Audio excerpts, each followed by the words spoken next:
profile interview segment this week, I will be speaking with Comrade Peters Adeyemi, who is the General Secretary of NASU and also doubles up as the Deputy President of the Nigerian Labour Congress. He will be sharing with us the activities and the outcome of the 2018 NEC meeting of the union. Join me.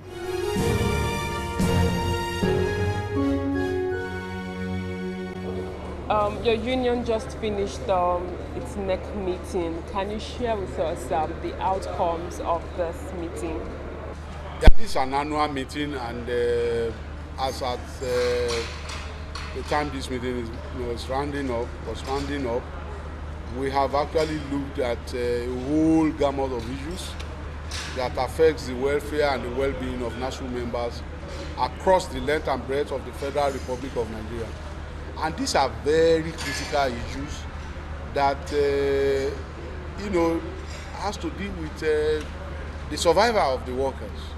One of the most important issues that was taken seriously at this meeting is the issue of non-payment of salaries as at when due by some state governors who have severally assessed bailout funds, assessed parish refunds, and have clearly put them to wrong use, so to say, because we know that some of these interventions were supposed to be used for payment of salaries that have not been paid. And some of these governors and governments of some of these states are more concerned about settling contractors and putting money into things that are clearly not productive, and have left the issue of worker salaries clearly unattended to. And that's clearly unacceptable when you look at the fact that some of these guys are already going into primaries, campaigns, and all the rest of it, abandoning the governance. And they expect these guys, these unpaid workers, to come and cast votes for them. So we have this serious problem. It's still a nagging problem, even as we speak. You are aware that it was only at the eve of the Osun election that the federal government rushed some money to Osun for the Osun state government to start clearing arrears of salaries. That clearly is unacceptable. Because when you look at it, the fundamental in this is that if you wait until the eve of election before you release money to clear salaries, it means that when you get to office, you can afford not to pay salaries again until you go into another election. That's clearly unacceptable. It is not part of how things should be done. And this is what is going to happen in quite a number of the states that have taken the payment of salaries for granted. We have quite a number of states that have not paid salaries of workers for months. We can mention them. We have Ondo, we have Ekiti, we have we have Kogi, we have even Oyo is also suffering from payment of salaries. There's also problem even in Delta, where salaries have not been paid as at when it's supposed to be paid. We have a few other areas. Some of the tertiary institutions have not been paid salaries in a number of states. And I would think that that is not right, because you also know that there are some states that have taken the issue of payment of salaries very religiously. We have Kano, pay salaries as at when they are supposed to pay. Even Borno, that have been ravaged by Boko Haram, have not failed in payment of salaries as at when they are supposed to pay. So what it means is that if there is the will, there must always be a way. People need to take the issue of payment of salaries as a priority. Gombe is paying salaries as at when it's supposed to pay. So there are quite a number of them. Enugu is paying as at when it's supposed to pay. We have quite a number of them at Akwa Ibom, but some have refused to do the needful. And we are saying that it's going to be extremely dangerous if we don't allow these governors to pay these salaries before they go for elections. So what our NEC has decided is, one, we must insist that those areas that these salaries have not been paid, that they are paid.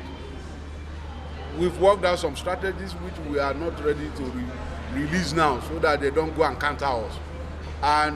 But one strategy which we have also agreed to, which we can say here clearly, is that we have asked our members to keep their PVC and use those PVC in those states where those governors have refused to pay salary to vote them out and their parties. We cannot afford to continue to keep these guys in office. That's number one.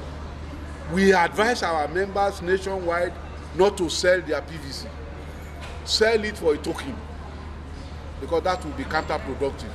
You go and use that PVC, they give you small money, then you suffer for the next 4 years. We don't think that is right. That's the position of NASU. This next meeting has also talked on the issue, some of the issues that have developed in the last couple of years. That is the rascality of some governors proscribing unions. Proscription of unions is not within the right of a governor, because each issue of trade union is on the exclusive legislative list. It's not on the concurrent list. So it is beyond their power to proscribe unions, like it was done in Kogi. Kogi State Governor proscribed union activities in the Kogi State funded tertiary institution, Kogi State Polytechnic, Lokoja, Kogi State University, Anyigba, and this is unheard of. Then you find this NEC also talked about the situation in Kaduna, where the governor has refused unions from operating in the last 2 years.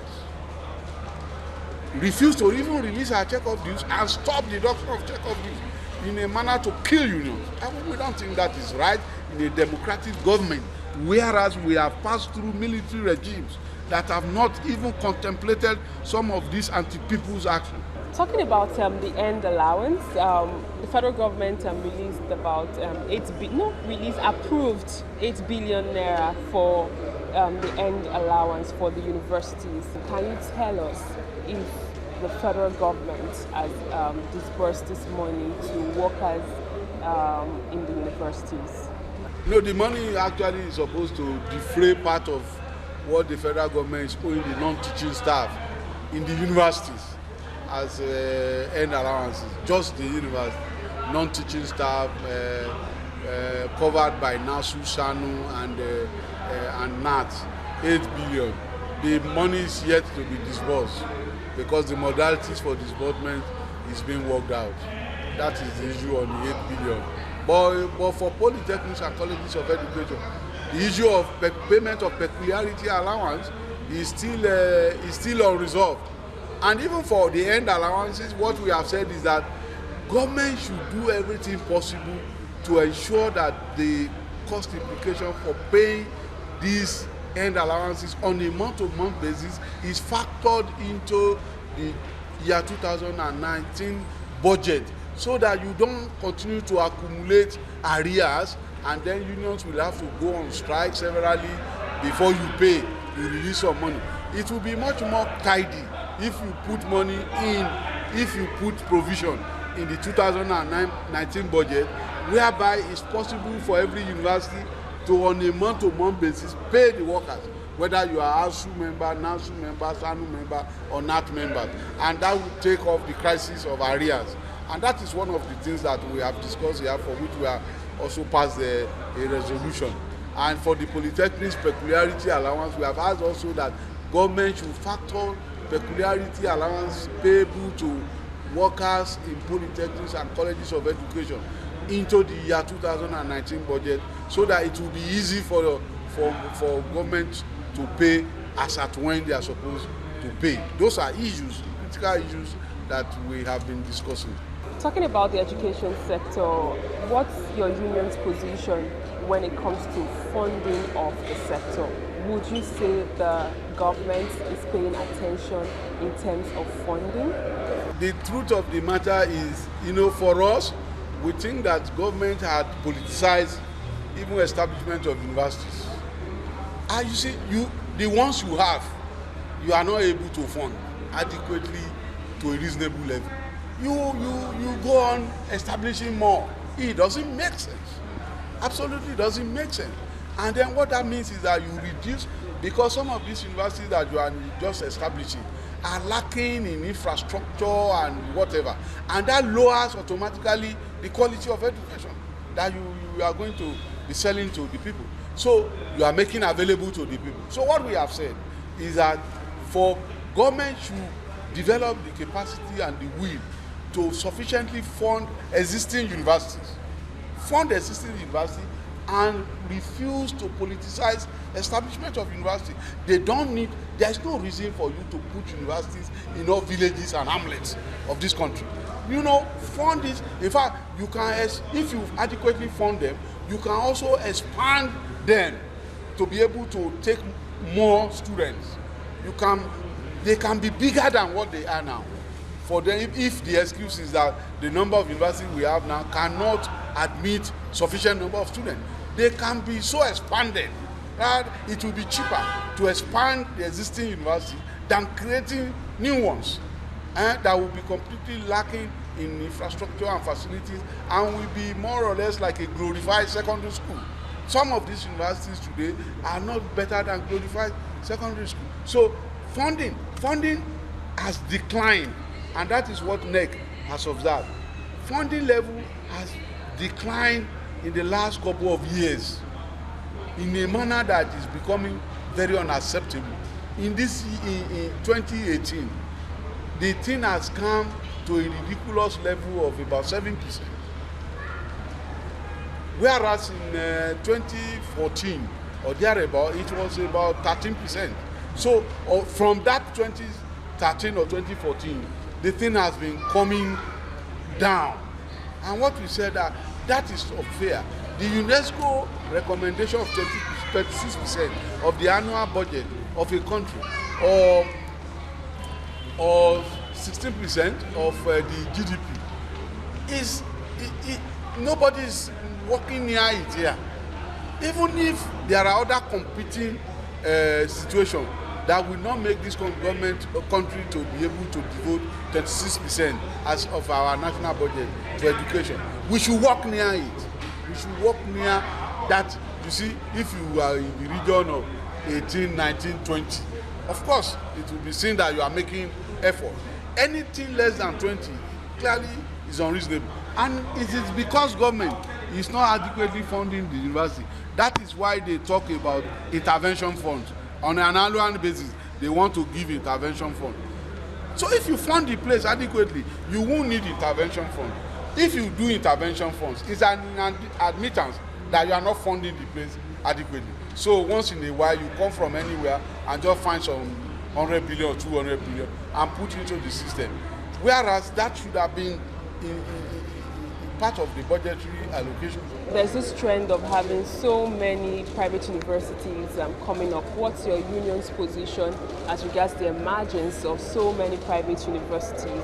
And can you tell us if these private universities allow their workers to be unionized? No, our position, NEC also consider that. Our position clearly is that it is exploitative. It takes away education from the reach of the common person. The children of the commoners cannot access education in the private university, and that's why NEC questioned the rationale. Why are you granting so much licenses to private individuals and organizations to establish university when you know that the principle behind the establishment of private university is for profit making?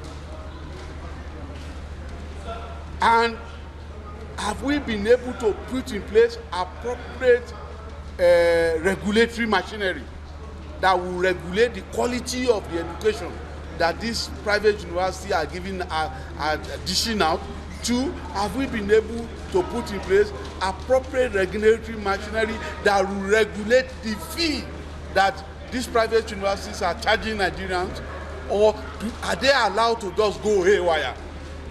Have we put in place appropriate regulatory machinery that moderate the quality of the education, the quality of staff recruitment, the type of pay they give to staff?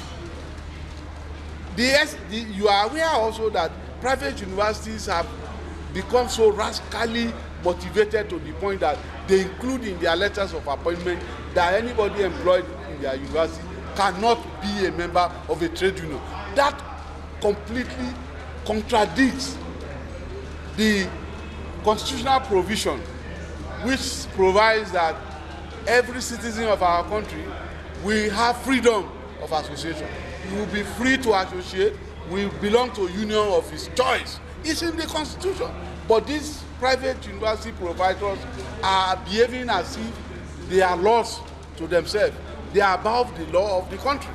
And with the question the NEC is asking is that what role is the Federal Ministry of Employment and Productivity, what labor and productivity, what role are they playing in this abuse of the constitution of our country by private universities? What role is the Federal Ministry of Education playing as far as the regulatory role that they are supposed to play in terms of moderation of the fee charged by this university? It's on record that some of these universities charge millions, which is clearly beyond what an ordinary person can afford. So clearly for us, these numerous private universities is clearly unacceptable to us, and we think government has to do something about it. Your union fully participated in the last GOSU strike.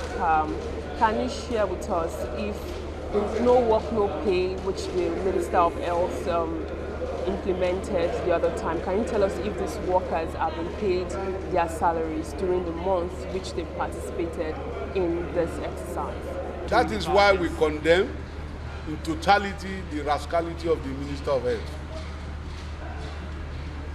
The man appeared to enjoy, to be swimming in the ocean of wanting to kill trade union. And it's very unfortunate. This is a guy who was vice chancellor for 2 tenures in University of Ibadan. 2 tenures vice chancellor. And we went on strike severally in that university. Why did he not apply no work, no pay?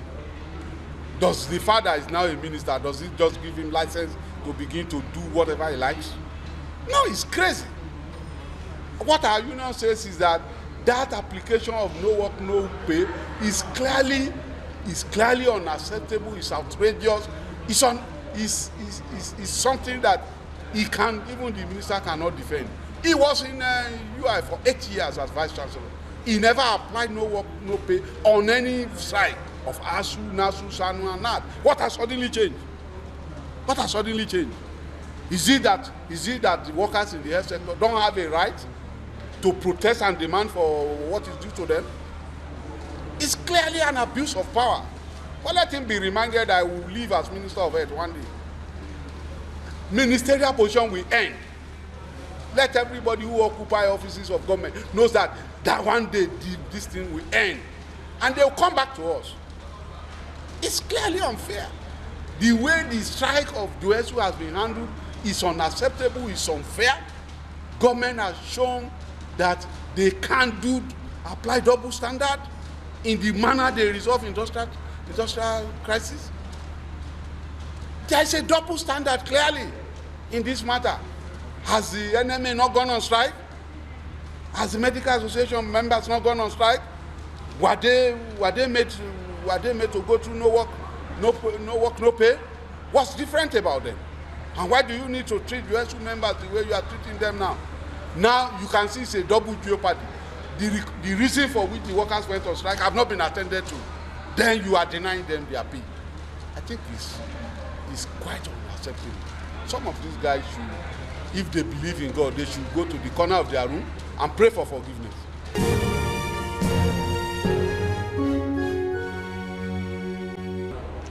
And that's all we can take on today's edition of the program. Join us next week for a fresh edition of the show. I am Sharon Ijason. Thanks for watching, and remember, labor creates wealth.